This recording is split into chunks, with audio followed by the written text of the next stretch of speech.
Salam alaikum, Azul Fillaouen, bonsoir.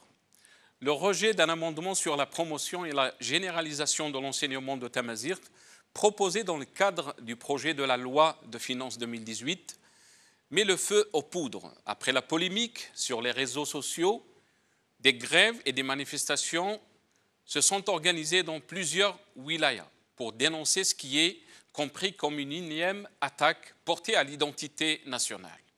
Le mouvement de contestation s'étend et gagne de l'ampleur. Une marche initiée par les étudiants de l'université de Batna et des activistes du mouvement associatif a été empêchée par la police. Des slogans comme « Assa, Azka, Tamazight, Thalathala ». Aujourd'hui, demain, Tamazight vivra. Ce slogan a été étonné dans une bonne partie des villes de Kabylie, à l'appel notamment d'étudiants et de lycéens. Des milliers de personnes sont sorties dans les rues, dans les principales agglomérations de la région, pour dénoncer le refus de promouvoir cette langue, pourtant reconnue comme langue officielle depuis 2016. La ville de Bouira a connu des remous, des affrontements entre les étudiants et les forces de l'ordre, qui ont fait quelques blessés, selon les photos publiées sur les réseaux sociaux. À l'origine de tout ça, le rejet de l'APN d'adopter un amendement du projet de loi pour la promotion et la généralisation de Tamazight, dans le cadre de la loi de finances 2018, proposé par Mme Nadia Chouitem, députée du Parti travailleur. L'amendement a été présenté dans un premier temps à la commission. Il a été rejeté. Il a été ensuite présenté à la plénière. Vote des députés. Les députés du Parti des travailleurs et certains députés de Hams et Nahda ont voté pour. Les députés de la majorité, FLN, RND, ont voté contre. Les députés du FFS et du RCD se sont abstenus. Le RCD dénonce une manipulation qui vise à provoquer encore une fois les régions berbériphones et particulièrement la Kabylie. Le FFS prévient, nous considérons que Tamazight est le ciment de l'unité nationale et maghrébine. La langue Tamazight n'en finit plus d'être menée en bateau. Des décennies après l'avoir opprimée, rejetée, empêchée de s'exprimer sur la propre terre, malgré son officialisation en 2016. Les gouvernants censés la protéger et lui donner les moyens de sa prospérité et de son existence aux côtés de sa consoeur arabe, et de manière égalitaire, ont préféré la diminuer et la dénaturer à chaque fois que l'occasion leur est donnée. Ensemble, redonnons à l'Algérie sa fierté et son honneur à travers ses constantes entières et complètes qui sont Tamazight, l'arabe et l'islam. Aujourd'hui. Observe Algérie. Bouira. Une marche en faveur de Tamazight tourne à l'émeute. Par Jugurta Nam. TSA. Tamazight. Marche sans incident à Béjaïa et Tizi Ouzou. Affrontement à Bouira. Par Hassan Saadoun. Algérie patriotique. Marche et grève pour Tamazight. Forte mobilisation à Tizi Ouzou et Béjaïa. Répression à Bouira. Par Fatiha Mez. Salam alaikum, bonsoir. Tamazight, une nouvelle fois dans la rue. C'est le titre de notre émission aujourd'hui. On aura le plaisir d'avoir avec nous dans le studio M. Azdine Zalani, juriste et homme politique, M. Hassan Hiresh, docteur en PNL, programmation neurolinguistique.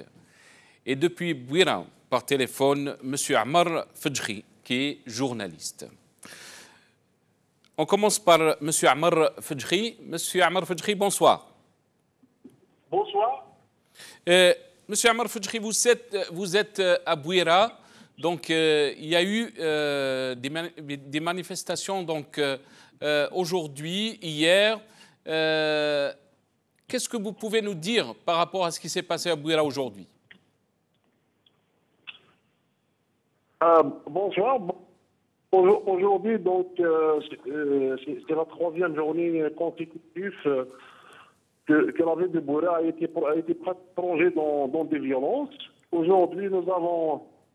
Il faut savoir que le recteur de l'université de Bouira a dans un communiqué, annoncé la fermeture et la suspension des cours au niveau du département de l'université, après que l'université, notamment hier en après-midi, a été des affrontements ont eu lieu entre groupes d'étudiants.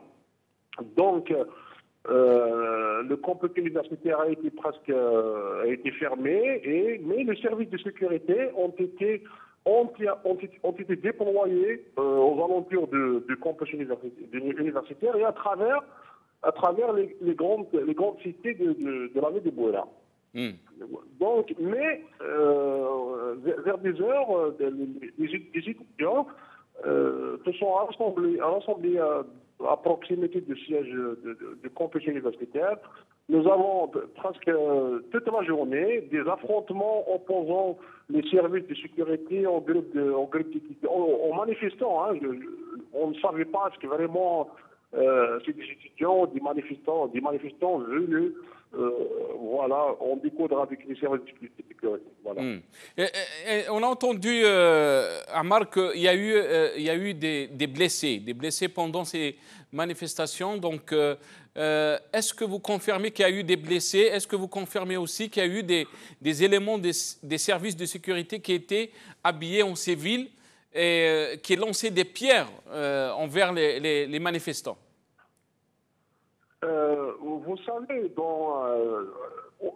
en tant que journaliste, on a appris qu'en quoi il y a eu des blessés enregistrés notamment au niveau du campus universitaire de Bouira. Donc, au retour des étudiants ayant participé à la marche en faveur de la langue tamazigh, des heurts ont écarté les étudiants au niveau du campus universitaire. Il y a des étudiants qui ont déploré des blessés. Personnellement, au niveau de l'hôpital de Bouira, les responsables de l'hôpital n'ont pas confirmé qu'il y a eu des étudiants qui ont été blessés. Probablement, il y a des blessés légers ou quoi. Mais il faut savoir une chose, c'est que la situation qui risque de dégénérer encore est conséquence. Moi, je le dis, je le confirme. Je confirme les conséquences de cette décision que les autorités sont appelées prochainement à autoriser les marches contre les flagés de questions identitaires. Pourquoi dans toutes les wilayas de Tizi Ouzou, la wilaya de Bidjaya, les marches ont eu lieu dans la tranquillité? Les autorités locales, le Wali en personne, devait laisser les étudiants marcher pour Tamazigh. Voilà. C'est pour cela que, après le refus, c'est-à-dire le recours à la force, le recours à la matraque, en reprenant les étudiants de marcher, c'est les conséquences qu'on a vues aujourd'hui, hier et aujourd'hui, et probablement demain. Hein, donc, c'est ça le problème. Est-ce que vous pensez que le mouvement est en train de prendre de l'ampleur, Ammar? Exactement. Ce qu'on a constaté, surtout aujourd'hui, il y avait des affrontements entre manifestants et forces de sécurité à différents endroits de la ville. C'était vraiment une anarchie, une véritable anarchie. Les commerçants ont été obligés de baisser les dos. Les citoyens ont été obligés de rester chez eux parce que c'était une anarchie.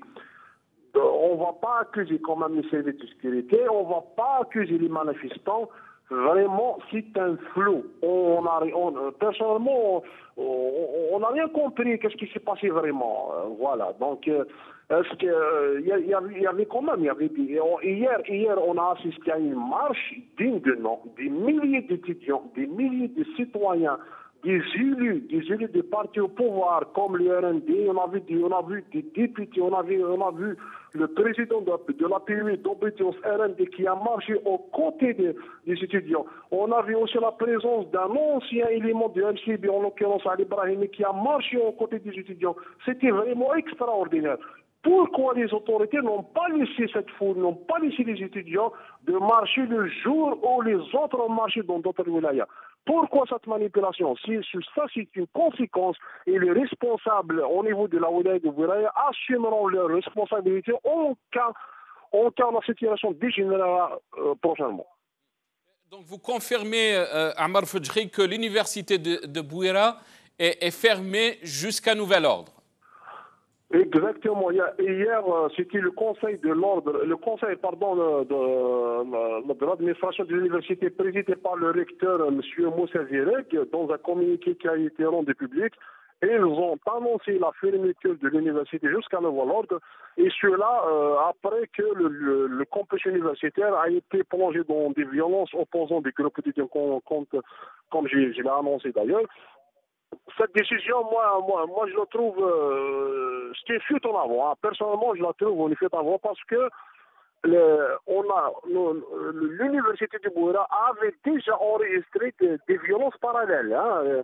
Il y a 2 ans, des conférences programmes autour de Printemps Berbère ont été émaillées d'incidents. Les étudiants universitaires qui devaient animer des conférences autour de la question de Tamazirt ont été empêchées.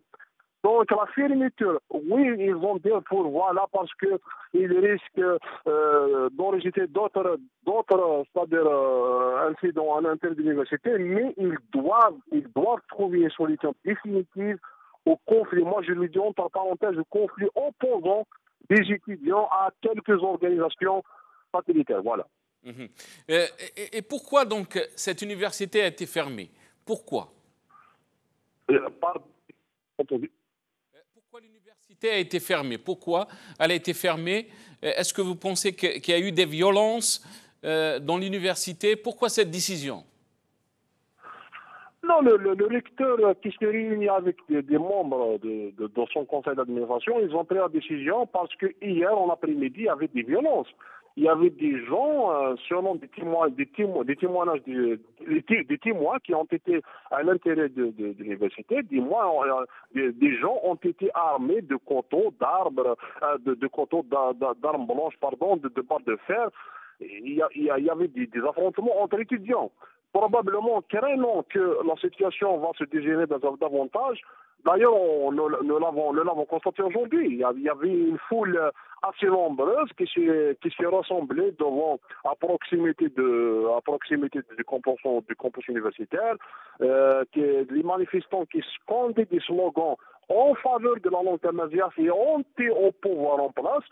Donc, c'était ça, le recteur probablement après cette décision pour éviter d'autres dérapages. Très bien. Restez avec nous, Monsieur Ammar Fedjri. Je reviens au studio avec notre ami Hassan Hiresh, qui est avec nous, docteur en PNL, programmation neurolinguistique. Hassan, bonsoir. Bonsoir Nassar, merci de m'inviter. Bonsoir à toutes celles et tous ceux qui nous écoutent ce soir. Merci Hassan d'avoir accepté l'invitation. Hassan, on parle d'une lutte de décennies. Et là, on est en train de voir un mouvement qui est en train de prendre de l'ampleur. Donc, c'est né après cet amendement pour la promotion et la généralisation de l'enseignement de Tamazirt a été rejeté donc, à la PN. Qu'est-ce que vous en pensez? D'abord, les luttes pour l'émancipation des peuples et de leurs droits, en l'occurrence leur langue, leur culture, leur histoire, va toujours de l'avant.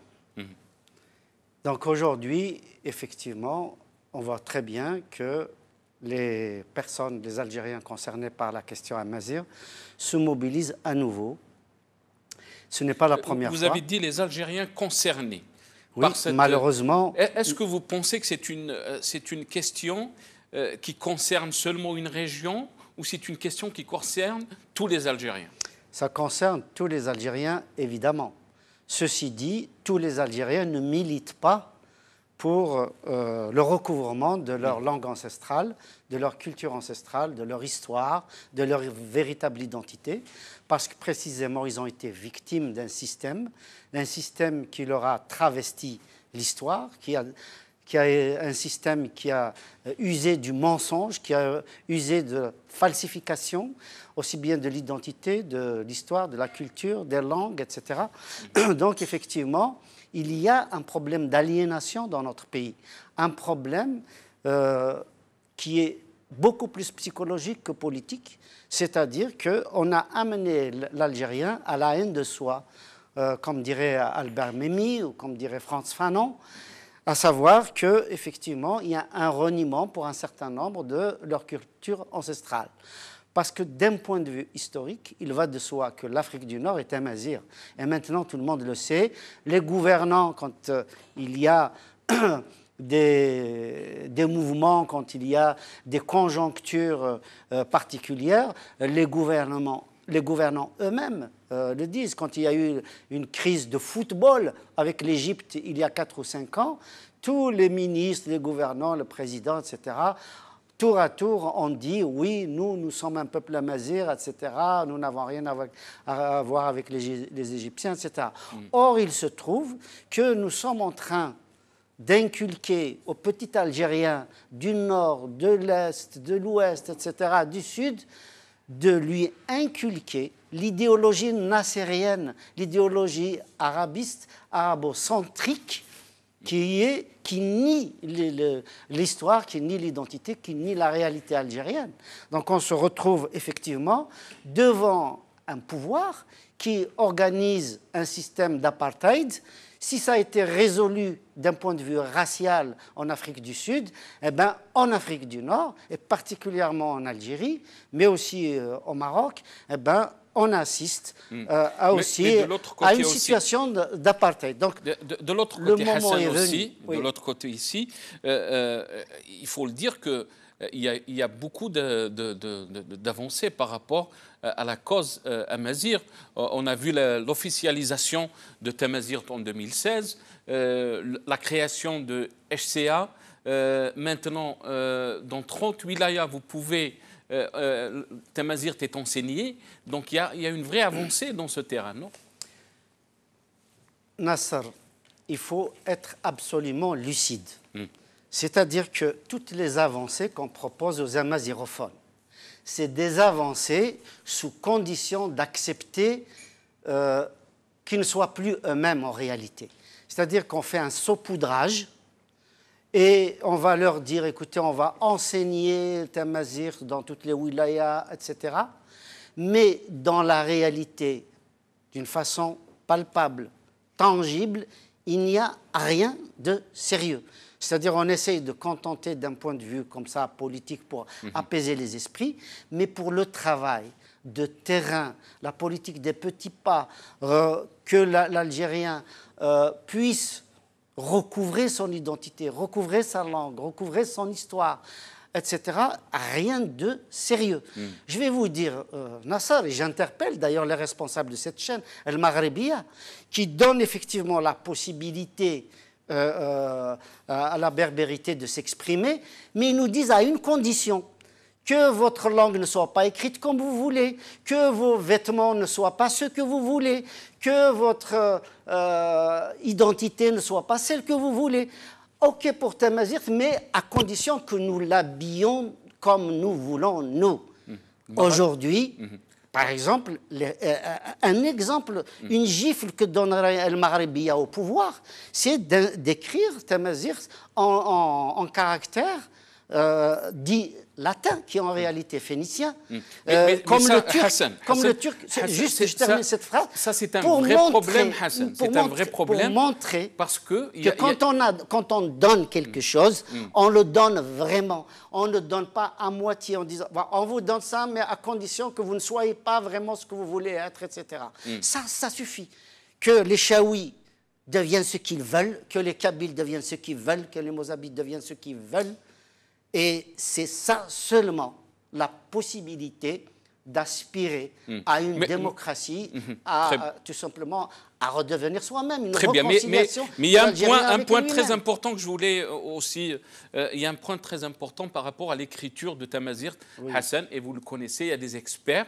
Je suis un expert. Vous êtes un expert. Celui qui est en face de moi en est un aussi. Monsieur Zahnani, absolument. Nous sommes deux experts justement sur cette question. Nous y travaillons depuis des décennies. Très bien. Et il y a des différences par rapport à l'écriture de Tamazirt. Il y a ceux qui disent qu'on écrit Tamazirt avec... Sauf qu'il ne s'agit pas de dire. Moi, j'ai proposé justement à ceux qui disent que Tamazirt peut être écrit, ceci, cela. C'est très simple. On veut quelque chose de scientifique. On prend 3 classes de préscolaire, 3 classes. Une classe, on lui enseigne Tamazirt Antifinard. Une classe, on lui enseigne Tamazirt en lettres dites arabes, qui sont des lettres, c'est un alphabet assyro-chaldéen et non pas arabe. L'arabe n'a pas d'alphabet. Et en lettres dites latines, parce que le latin n'a pas d'alphabet, c'est des lettres puniques, phéniciennes. OK. Donc, c'est dans ces 3 alphabets, au bout de 2-3 mois, on fait un test qui sait lire et écrire correctement. Voilà. C'est scientifique, avec des universitaires, une évaluation, et on termine très bien. Une bonne fois pour tout. Mais ce travail doit être fait sur le terrain. On peut faire le test aujourd'hui des étudiants qui ont appris la langue antifinard, des étudiants qui ont appris Tamazirt en lettres arabes et des étudiants qui l'ont apprise en lettres latines. Aujourd'hui, on peut prendre des étudiants en échantillon et on les fait lire, écrire. On va voir qui détient véritablement la possibilité de lecture, écriture, compréhension. Et à ce moment-là, effectivement, on nous dira, moi, j'ai enseigné Tamazirt pendant plus de 30 ans à l'université. J'ai utilisé les tifinards, j'ai utilisé l'alphabet dit latin. Eh bien, je peux vous dire qu'aujourd'hui, Tamazirt peut s'écrire en lettres latines comme le turc. Pourquoi reproche-t-on jamais aux Turcs d'avoir changé justement la transcription de l'arabe vers le latin, alors qu'on le reproche aux Berbères? Est-ce que le problème aussi, il est dans l'écriture, c'est Hassan? Est-ce qu'il est dans l'écriture ou reconnaître que cette langue... Il est d'abord dans la reconnaissance immédiate et effective, sans discrimination. Très bien. Et effectivement, dans toutes les écoles du pays, et particulièrement dans les régions amazirophones, où cette langue doit être langue première, langue d'enseignement. C'est-à-dire, on peut, au moins au niveau du primaire, et on verra par la suite, au niveau du primaire, pour qu'il y ait une continuité entre l'institution familiale, l'institution scolaire et les institutions d'une façon générale, c'est-à-dire une réconciliation de la société, une cohérence, eh bien, il faut tout simplement que l'enseignement se fasse en tamazirt. Les mathématiques, la géographie, l'histoire, etc. Pour un enfant du primaire, on ne va pas lui parler en français ou en arabe s'il ne maîtrise pas ces 2 langues. Moi, j'assiste, là je reviens d'Algérie, une petite fille qui est rentrée à l'école. C'est 2 langues, ça veut dire? Vous avez dit c'est 2 langues. Ça veut dire? Vous avez dit s'il ne maîtrise pas, c'est 2 langues. Ni le français, ni l'arabe standard qu'on impose aux Algériens, qui n'est pas leur langue, eh bien, à partir du moment où ils arrivent à 5-6 ans à l'école, qui ne maîtrisent pas ça, mais qu'on leur parle dans ces langues-là, il y a un traumatisme, il y a un préjudice, il y a automatiquement un certain nombre qui sont exclus, qui sont marginalisés, qui se retrouvent en porte-à-faux avec l'école. Et l'école devient finalement un lieu de traumatisme, un lieu de violence. Et ça, n'importe quel psychologue peut vous le dire.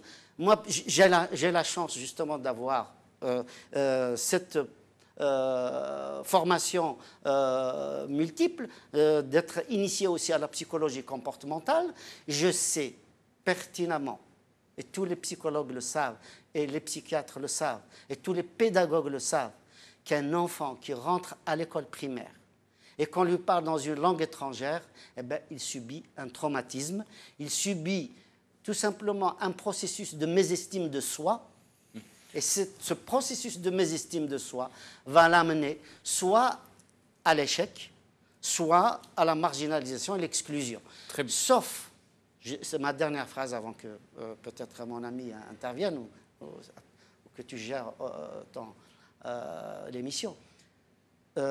Ce qui est absolument certain, c'est que seuls les enfants qui ont des ressorts qu'on appelle en psychologie des ressorts de résilience peuvent réussir à l'école. D'où vous avez 40 élèves dans une classe de primaire, vous en avez 30 dans le collège, vous en avez beaucoup moins au lycée, et l'échec aussi en première et deuxième année de l'université. Donc, je vais revenir, mais il faut obliger tous les Algériens à...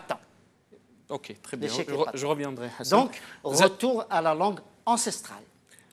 Très bien. Monsieur Zalani, une deuxième fois. Juriste en politique, Azdine Zalani, aussi spécialiste de la langue tamazight. On voit un mouvement qui est en train de prendre de l'ampleur ces derniers jours, donc toujours sur le sujet de tamazight. Qu'est-ce que vous en pensez? Est-ce qu'on est en train de voir un printemps berbère qui est en train de renaître? Bien, effectivement, à force de voir chaque fois des mouvements qui surgissent pratiquement toujours en Kabylie et à des échéances apparemment bien précises, on est toujours tenté à penser à la manipulation, soit étatique, soit extra-étatique, soit des guerres de clans à l'intérieur du pouvoir. Et bien entendu, la population, il ne s'agit pas de remettre en cause la sincérité et la mobilisation de la population en Kabylie, mais on sait très bien maintenant, y compris des anciens surtout, qu'à force de tirer sur la corde de la mobilisation en Kabylie, par les jeunes, des moins jeunes, et à chaque fois, tous les 5-10 ans, après des promesses, après tout cela, ils se rendent compte qu'il n'y a pas réellement d'avancée palpable par rapport à leurs convictions, par rapport à leurs revendications. Et à ce moment-là, c'est encore une frustration et encore une remobilisation de la population, bien entendu, contre le pouvoir, qui, lui, bien entendu, joue. Et alors, parfaitement. Donc, pendant une période, c'était la négation. C'était l'insulte, c'était traiter les gens qui demandaient leur identité de traîtres et autres et d'agents de l'étranger et je ne sais quoi. Et maintenant, c'est la manipulation étatique, comme ça se passe dans tous les... La dernière fois, dans l'émission de votre collègue en langue arabe, en langue française, je veux dire, j'avais attiré l'attention sur la manipulation que j'avais déjà dénoncée concernant la soi-disant officialisation de la langue amazigh. Lors de du dernier amendement constitutionnel, ou de la dernière refonte constitutionnelle. Qui était en 2016, février 2016. Voilà. Et qu'est-ce qui s'est... Comment est... je ne vais pas lire tout l'alinéa. Langue amazigh a été reconnue comme langue officielle. Je vais simplement dire que le premier alinéa, c'était moi qui l'avais proposé, à l'époque, celui de langue nationale. Donc la première réforme, il y a eu deux personnalités politiques et moi-même à qui on a demandé un avis sur la rédaction. J'avais proposé une rédaction qui a été reprise telle quelle, mot par mot, concernant la langue nationale. Et j'avais bien entendu introduit le terme variété à dessein, variété de langue amazigh, sur l'ensemble du territoire national, plutôt que variante, c'est-à-dire un dialecte interchangeable. Et cela, clairement, pour une chose que j'ai tout le temps dénoncée, ce que j'appelle, par rapport à nos amis en Kabylie, l'hégémonisme dialectal ou l'hégémonisme linguistique. Bon, c'est un fait. Est-ce qu'il y a un vrai problème aussi? Actuellement, je termine. Là, actuellement, la Constitution fait une condition quant à l'officialisation de tamazight. Elle est claire. Elle dit, à la fin, elle dit qu'il faudrait créer une académie. Et puis elle considère que l'académie s'appuie sur des travaux des experts et chargée de réunir des conditions de la production en tamazight, en vue de concrétiser à terme son statut de langue officielle. Le mot à terme, c'est-à-dire plus tard. Et donc l'État, avec un jeu de passe-passe juridique dans la Constitution, dit tamazight, langue officielle, mais elle ne sera que langue officielle que quand il y aura académie, qui elle se chargera de réunir ceci ou cela, qui plus tard fera à terme préparera les conditions de son officialité. Pour aller dans ton sens, oui. Il y a eu une monarchisation de la Constitution algérienne. C'est-à-dire qu'ils ont repris exactement l'esprit de la Constitution marocaine. Je pense que pour une république qui suit derrière la monarchie marocaine, ben, c'est quand même des questions à se poser. Qu'est-ce qui fait que finalement l'Algérie suit la politique du monarque marocain? Il y a une question quand même à laquelle il faut qu'il réponde. Je vais essayer de vous répondre là-dessus. Non, non, la question n'est pas posée à toi. Oui, non, mais j'ai quand même un petit peu connaissance aussi de la chose. Non, non, mais moi aussi, je suivi. Oui. Qu'est-ce qui se passe en Algérie? En Algérie, il y a eu, quand on parlait de la langue arabe, il disait à l'époque langue nationale. Et puis dans un sursaut on disait langue nationale et officielle. Et ça a été dans la constitution algérienne, langue nationale et officielle. La langue arabe. Bien. La langue arabe standard, pas la langue arabe algérienne. Alors, bien entendu. La langue arabe du Moyen-Orient. Oui, celle-là.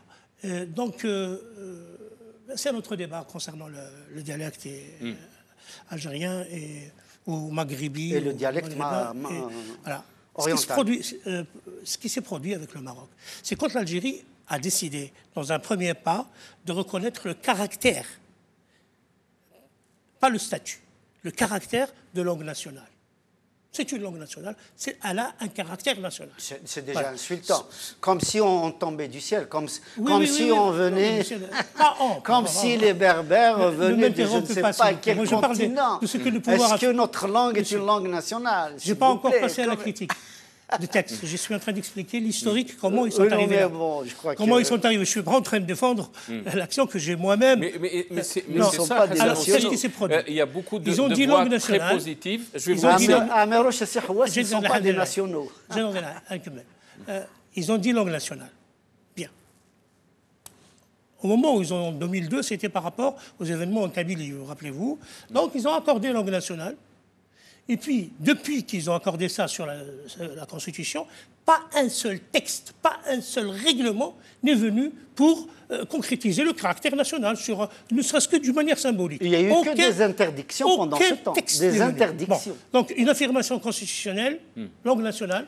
Des interdictions. Après, contre le Maroc. Des publications. Et on parlera du Maroc. On reviendra au Maroc. Oui. Contre le Maroc, qui, lui, dans sa constitution, auparavant, qui ne reconnaissait pas Tamazight, la constitution marocaine disait l'arabe est langue officielle.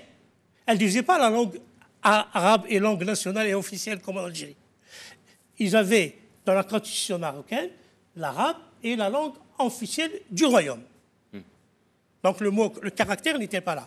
Il y avait simplement la langue arabe et la langue officielle.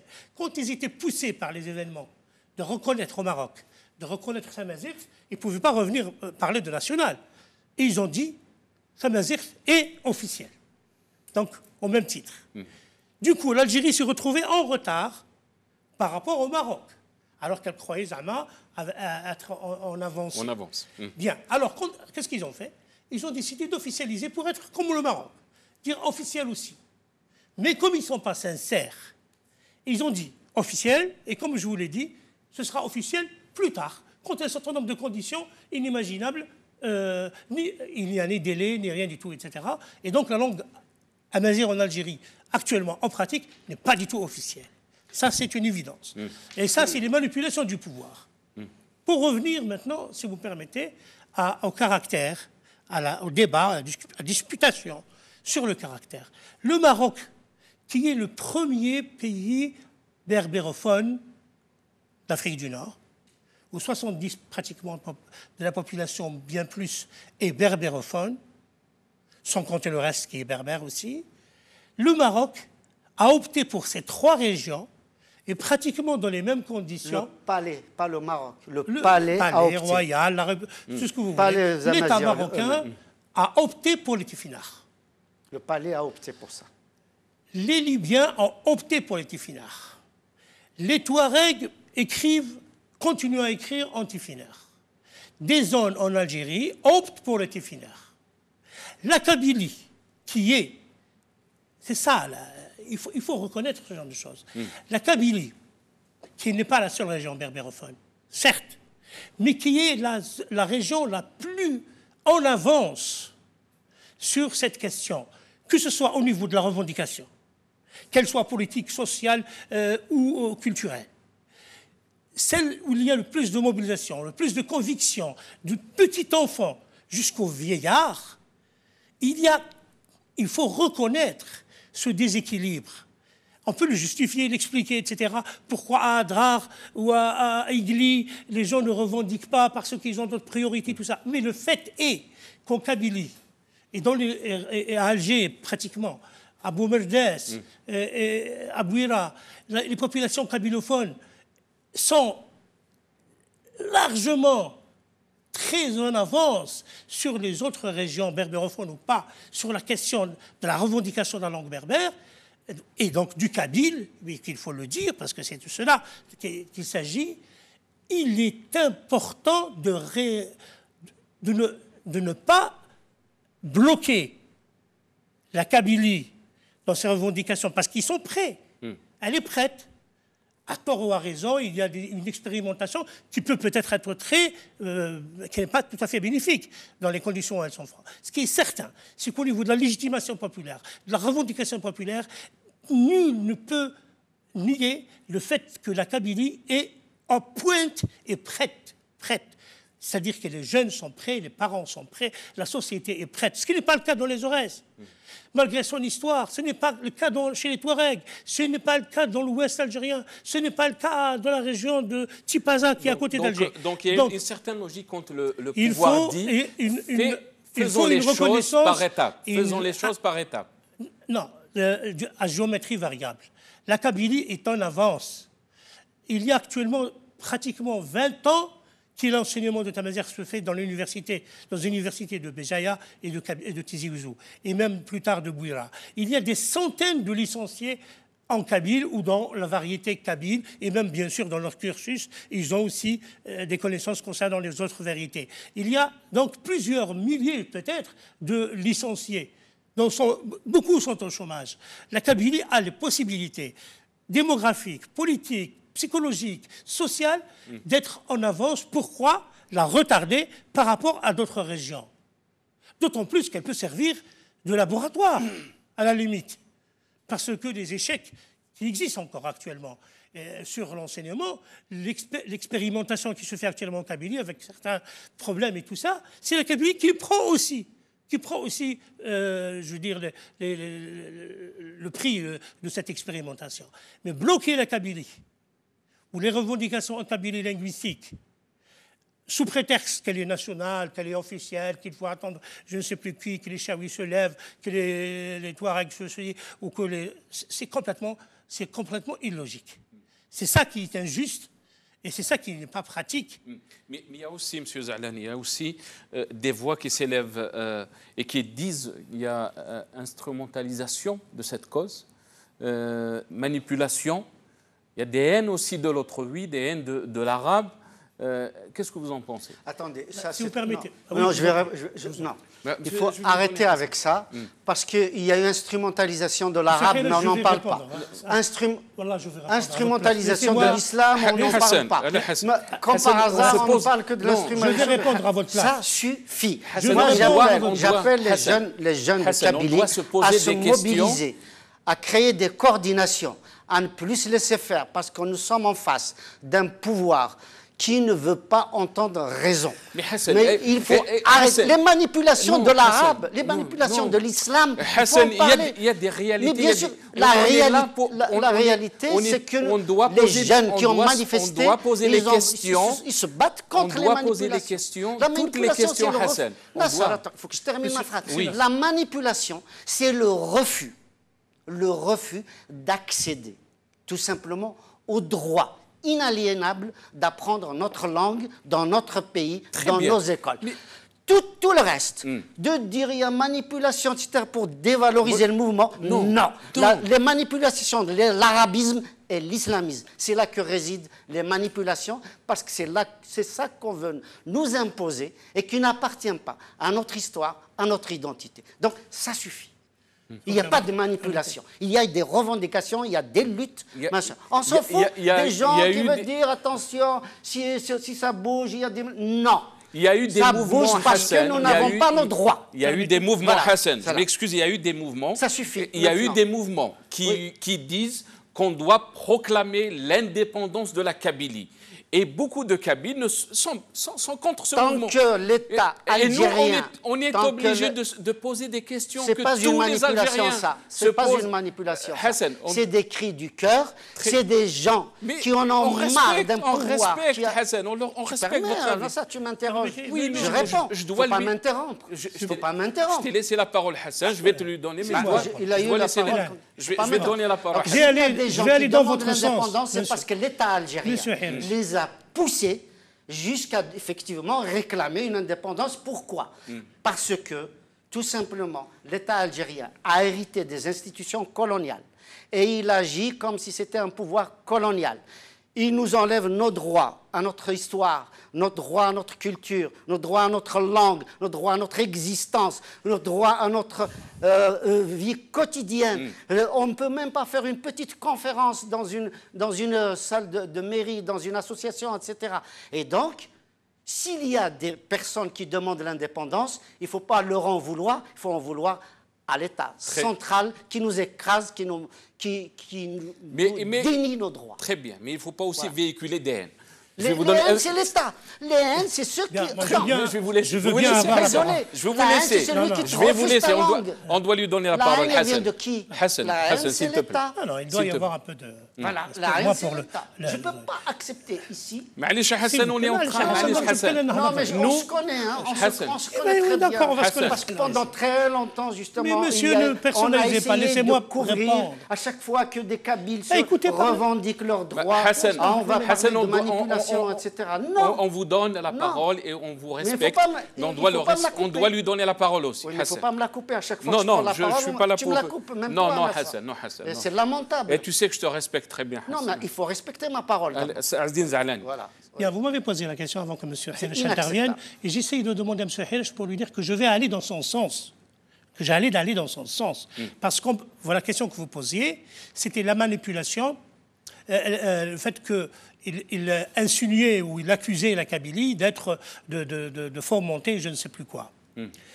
Et j'allais répondre exactement à ce qu'il a dit. Peut-être avec une autre manière, mais c'est dans ce sens-là. L'islam, la religion, la spiritualité, a été d'une manière monstrueuse manipulée en Algérie. La langue arabe, la langue, tout simplement la langue, a été manipulée depuis l'indépendance et même avant. Donc instrumentalisée. La guerre de libération. La guerre de libération a été instrumentalisée au profit du pouvoir, du FLN, etc. Les constantes les plus sacrées du pays ont été instrumentalisées, c'est un fait, par le pouvoir et tout c'est un fait. C'est un fait. Il n'y a qu'à voir ce qui se dit ou ce qui se disait sur la langue arabe. Langue sacrée, langue de Dieu, langue des anges, langue de Gabriel, langue de je ne sais plus quoi, etc. Même en Arabie Saoudite, on ne disait pas ça. Et en Algérie, on s'est retrouvé encore plus arabe que les Arabes. La négation de l'identité, de l'histoire du pays, c'est quelque chose de totalement absurde. Moi, j'ai regardé il y a quelque temps sur Internet une Syrienne qui parlait en arabe et qui s'adressait aux Arabes en leur disant « Nous ne sommes pas des Arabes, nous, les Syriens. Voilà ce que nous sommes. Et il y a une petite minorité d'Arabes arabes, c'est-à-dire de nomades, qui est parmi nous. Vous êtes qu'une minorité. » Et c'est en Syrie, le pays du Ba'ath. Imaginons en Afrique du Nord. Mais qu'est-ce que c'est que cette histoire de créer la Constitution à l'époque de Chedli et de dire l'Algérie est une terre arabe? Aujourd'hui, c'est encore pire. Alors on pourrait proposer... La Constitution Zalani, la Constitution d'aujourd'hui, c'est pas à toi que je vais la prendre, c'est carrément marqué l'Algérie est une terre arabe. Non, mais vous... je vous rappelle simplement que c'est le racisme, c'est l'apartheid. Actuellement. Constitutionnel. Depuis la Constitution de 89. Non, celle de 2016. Non. Si. Je vous répète, depuis la Constitution de 1989, vous pouvez la revoir, de toute façon, elle est là. Celle de Chadli, 89. Oui. Le mot terre arabe était. Et à chaque changement, et je dis celui de Zorwell ou ceux de Bouteflika, le mot terre arabe qui existe dans la Constitution, dans le préambule de la Constitution de Chadli de 89, est resté jusqu'à nos jours. C'est pas nouveau. C'est pas Bouteflika qui l'a introduit. Voilà. Ni Zorwell. C'est à l'époque de Chadli le terme de terre arabe. Et moi, je me posais la question, est-ce que l'Algérie est une terre arabe? Est-ce que c'est une terre arabo-berbère? Est-ce que c'est une terre africaine? Est-ce que c'est une terre nord-africaine? Ou est-ce que c'est une terre algérienne? Et c'est tout. Donc, c'est vrai qu'il y a tout cela. En Kabylie, maintenant je vais dans le deuxième point. En Kabylie, M. Harish connaît beaucoup mieux que moi la question et ses réminiscences en Kabylie, etc. Il y a, moi je les ai touchés du doigt et tout le monde le sait, certains le savent. Il y a eu aussi manipulation d'une cause très importante, et j'allais dire sacrée pour nous, de part et d'autre, de la part de l'État, on l'a dit, mais aussi de la part de partis politiques, des uns et des autres, etc. On ne peut pas y échapper. Comme on n'a pas pu échapper à la manipulation sur la guerre de libération, sur les Chouhada, sur les martyrs, sur la question berbère, et en Kabylie et ailleurs, il y a eu aussi des interférences, quelle que soit la légitimité, j'allais dire la sacralité de cette question-là. Il ne faut pas le nier. Il y a, et si on peut constituer une émission, on parlera de ça. Je suis très en colère, et le peuple kabyle est très en colère. Le peuple amazigh est très en colère. Il est en colère pourquoi? Il est en colère parce qu'on se moque de nous. On vous dit, voilà, nous sommes un pays amazigh, etc. La langue tamazight doit être enseignée dans les 48 wilayas, etc. La réalité du terrain, c'est quoi? La réalité du terrain, c'est que cette langue est combattue tous les jours. Tous les jours, et elle est combattue par les institutions. Elle est combattue par les adeptes de l'islamisme, de l'arabisme, de l'arabo-centrisme, c'est-à-dire qui considèrent que seule la langue et la culture arabe doit rayonner, etc. Nous sommes, en Algérie, dans un système d'apartheid, apartheid linguistique, apartheid historique, apartheid culturel, etc. Il faut absolument que ça cesse. Donc, j'appelle les jeunes, les étudiants qui sont mobilisés, et tous les acteurs associatifs de la société civile, à créer des coordinations et à s'organiser de façon mature pour que cette revendication, que ce soit la dernière, pour que 2018, tamazight soit réellement langue officielle dans son pays, dans sa terre, qu'il y ait enfin une continuité entre l'institution familiale et l'institution scolaire. C'est cette continuité entre les deux institutions qui peut permettre à l'Algérien de façon globale, arabophone ou berbérophone, de se réconcilier, d'avoir une cohésion sociale, de travailler à la cohérence des idées, de travailler à d'autres problèmes qui nous attendent. Parce qu'on se focalise aujourd'hui sur ces problèmes linguistiques, on ne veut pas les résoudre. On ne veut pas les résoudre parce que précisément, si on les résolvait, eh ben, il faut passer aussi aux problèmes économiques, aux problèmes politiques, aux problèmes géopolitiques. Est-ce que l'Algérie doit continuer à être un pays vassal, je dis bien vassal, de l'Égypte, de l'Arabie saoudite, des Émirats? Jusqu'à quand? L'Algérie doit être un pays souverain. Aujourd'hui, il ne l'est pas. Depuis 1962, il ne l'est pas. Il est soit effectivement orienté vers l'Union soviétique, toute l'idéologie socialisante, etc., qui a conduit à la faillite l'économie algérienne, la construction des conglomérats. On a averti le pouvoir successif. Les économistes algériens ont averti les pouvoirs successifs. Mais l'Algérie a été vassale de l'Égypte et par conséquent vassale aussi au niveau géopolitique de l'appartenance à l'Union soviétique. Il se trouve qu'aujourd'hui, on se débat dans les difficultés quotidiennes. Aujourd'hui, l'Algérien a du mal à acheter sa baguette. Il a du mal à acheter son litre de lait. Il a du mal à nourrir ses enfants. Il a du mal à envoyer ses enfants à l'école. Aujourd'hui, le niveau des écoles est extrêmement bas. Aucun diplôme algérien n'est reconnu à l'étranger.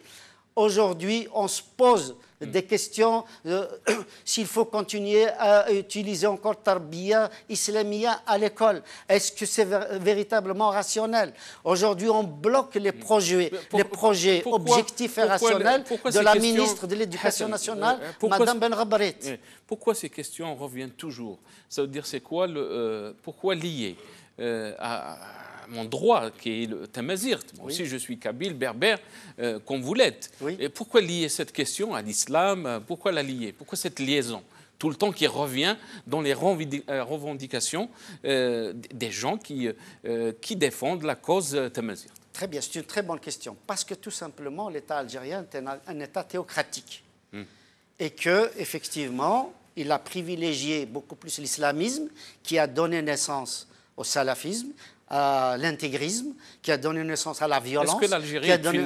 Est-ce que l'Algérie est une terre d'islam ou vous en doutez par rapport à ça? Une terre ne peut pas être une terre d'islam ou chrétienne, etc. Est-ce que les Algériens sont des musulmans? Un certain nombre d'Algériens sont musulmans, d'autres ne le sont pas. Qu'est-ce que ça veut dire en nombre? Une religion doit relever tout simplement du privé. Le débat doit être porté là-dessus. Oui, mais vous le posez. Pourquoi? Vous le posez. Vous voilà. dites au privé, mais vous le posez. Vous dites... mais voilà, mais parce donc que l'État l'impose. Vous le posez. Parce que moi, vous faites le jeu du système. Vous faites la même chose. Comment ça? Bien sûr, vous dites l'islamisme. Qu'est-ce que l'islam a fait à Tamazirt? Les islamistes radicaux ont toujours été contre Tamazirt. Vous dites les extrémistes, oui, mais il faut pas lier l'islam à Tamazirt. Moi, mon grand-père, c'était quelqu'un... Quand on faisait la Jma'a, quand on avait la Jma'a Hassan, et tu connais très bien cette cause, tu la connais très bien, tu connais très bien la région, je la connais très bien. Quand on avait la Jma'a, c'était le Jama'a, c'était la mosquée, c'était le respect. Je vais t'expliquer quelque chose. Tu me permets que je t'explique? Mais on n'a jamais posé la question de parler Tamazirt par rapport à notre islam, par rapport à notre appartenance. Alors, je vais t'expliquer. Je vais revenir, s'il te plaît. Non, je vais revenir. Tu poses une question sans... Non, je vais revenir, s'il te plaît. Je dois lui donner... Nassar, tu poses une question... je te jure que je vais revenir. Je vais te donner le temps. Alors là, c'est effarant. Reviens à ta Jma'a. Tu me poses une question, je te réponds. Et j'ai étudié ça. Ça fait partie justement des choses de cette question de langue officielle. Très rapidement, je ne suis pas du tout d'accord avec notre ami. Parce que, premièrement, prenons l'Indonésie, qui est le plus grand pays musulman. Ils sont musulmans, l'arabe, ils ne sont pas arabophones. L'Afghanistan, l'Iran, la Turquie, l'islam n'a rien à voir obligatoirement avec l'islam de l'État. Non, ne déformez pas mes propos. Non, je parle de l'État algérien. Je parle de mes propos. Je ne parle pas de l'islam de mes parents. Non. De mes grands-parents. Non, je ne parle pas de... Bon, alors, il faut préciser. L'islam ou d'autres religions n'ont rien à voir. Vous savez, Malte est un pays catholique. La langue de Malte est pratiquement de l'arabe maghrébin. De l'arabe maghrébin, eux, ils disent même phénicien. Malte. Tu peux dire même c'est de l'arabo-berbère, je connais. Oui, de l'arabo-berbère aussi. Voilà. Énormément. C'est pas honteux de dire arabo-berbère. Il y a eu même un colloque international du temps de Boumedienne en 1976 sur l'arabo-berbère de Malte. J'ai les actes du colloque de Malte et je connais la liste même des mots berbères dans le maltais, dans le mot fakron et autres, etc. Passant. Je n'ai pas envie de rentrer dans ces directs. Je dis simplement qu'un pays européen, Malte, parle l'arabe. Dans sa langue. Par l'arabo-berbère. Ou l'arabo-berbère. C'est important. Voilà, ou les l'araméen, mots ont tout ce qu'on veut. Mais non, mais bon. C'est pas mais non. Oui. Malte était arabisé avant l'arrivée des Arabes. Et puis après, il y a eu une arrivée des Berbères, etc. La différence, c'est que la Sicile, on sort du sujet. La Sicile a été arabisée à un moment donné, maintenant on ne l'est plus. Tandis que Malte, elle s'est maintenue, et c'est la langue arabe qui existe actuellement, c'est la seule langue arabe en Europe. Pour revenir au sujet, des pays musulmans ne sont pas arabophones. La langue arabe est deuxième langue officielle en Israël. Elle est deuxième langue officielle en Iran. L'Afrique du Nord, le Maroc, l'Algérie, la Tunisie, la situation linguistique ou sociolinguistique de l'arabe par rapport aux populations est à traiter de manière plus sérieuse. Comment se fait-il? Quand on regarde bien, on trouve que les Algériens, les Marocains, les Tunisiens parlent en arabe, dans l'arabe parlé, le dialecte. Derja. Derja. J'ai un bac littéraire, monsieur. Ils parlent un derja qui est d'un arabe de premier niveau. Mieux que l'arabe syrien et irakien ou libanais, en termes de vocabulaire. Quand on regarde la syntaxe de l'arabe algérien, la structure de la phrase, ça ne veut rien dire. ça veut rien dire. Ça, c'est du berbère. Les Algériens pensent en berbère et s'expriment en arabe. Oui. Alors pourquoi ce conflit? Il y a une arabisation linguistique de l'ethnie berbère en Afrique du Nord. Et il y a un problème politique qui a été utilisé par l'État depuis longtemps, et même depuis l'étoile nord-africaine, et même surtout le PPA, pour, avec les ulama et tout ça, considérer que l'arabe, à l'époque, c'était contre le français et la francisation. Et après l'indépendance, c'est devenu contre l'algérianité elle-même et de pouvoir imposer la langue arabe et refuser non seulement la langue berbère, mais tout ce qui a trait à la culture, à l'âme berbère dans les Algériens. Alors, prenons, et c'est ça la différence entre les différents mouvements. Doit-on choisir l'identité linguistique de notre nation? Et à ce moment-là, on a plusieurs États, un État arabe, un État berbère ou des États berbères.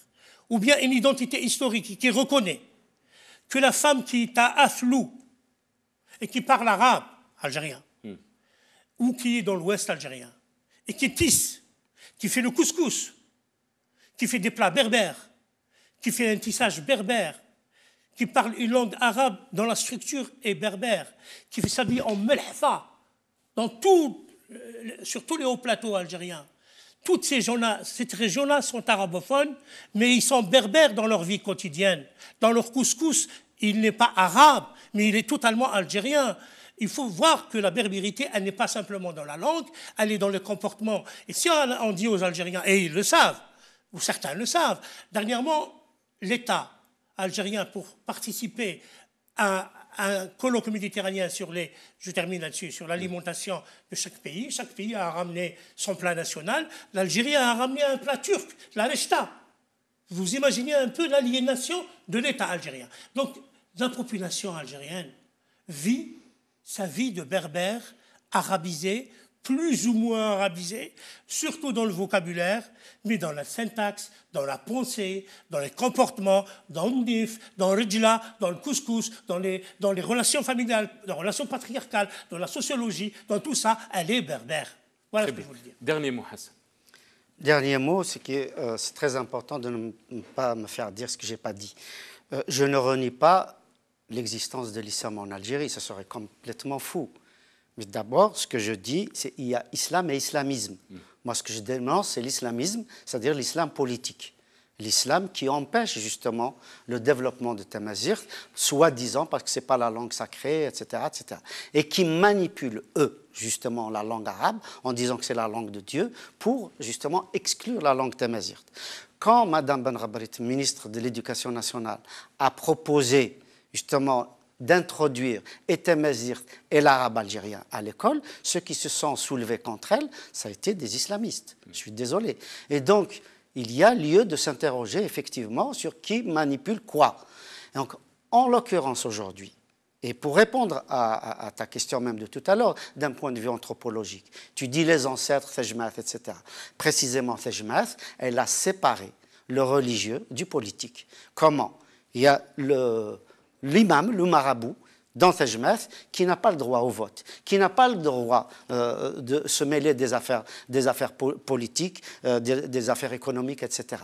Il y a Amqran Antadderth et il y a l'imam, le marabout. Il y a une séparation nette dans les prérogatives de chacun. Le marabout s'occupe uniquement du sacré, de la religion, des circoncisions, du mariage, des décès, etc. Et la mosquée elle-même, la gestion de la mosquée est gérée par un non-religieux, par l'oukil, dans la configuration justement de l'exécutif de Tejmath.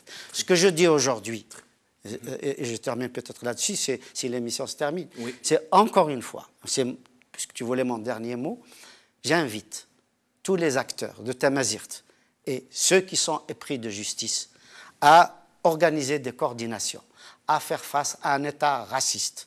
Je dis bien un État raciste. Pour que Tamazirt, non seulement soit officiel dans les papiers, dans la Constitution, dans les décrets, dans les directives ministérielles et wilayales et communales, mais aussi que ce soit tangible à l'école, dans les associations. Le combat continue. Le combat continue. M. Zalani, combat continue. Bien entendu. Et encore, pendant d'autres générations, plusieurs générations. Je vais simplement dire que le salafisme et le salafisme à la saoudienne, ou ce qu'a subi l'Algérie auparavant, les frères musulmans, sont des créations britanniques. Absolument. Ce sont des créations britanniques. Et les Arabes, et même avant l'arrivée d'Angleterre, n'avaient pas ça. Et tu es d'accord aussi on est arrivé à la fin. On est arrivé à la fin de Hassan Yatek Saha, merci beaucoup. Je remercie mes invités. Hassan Hiresh, merci beaucoup. Tu sais que je te respecte toujours. Merci, M. Hassan Hiresh. Azdine Zalani qui était avec nous aussi, juriste et homme politique. Je devais remercier aussi Ammar Fedjri qui était depuis Bouira, donc qui était avec nous, journaliste. Je vous dis, Ya'tikoum Saha, je vous remercie beaucoup aussi. À la prochaine fois, Inch'Allah.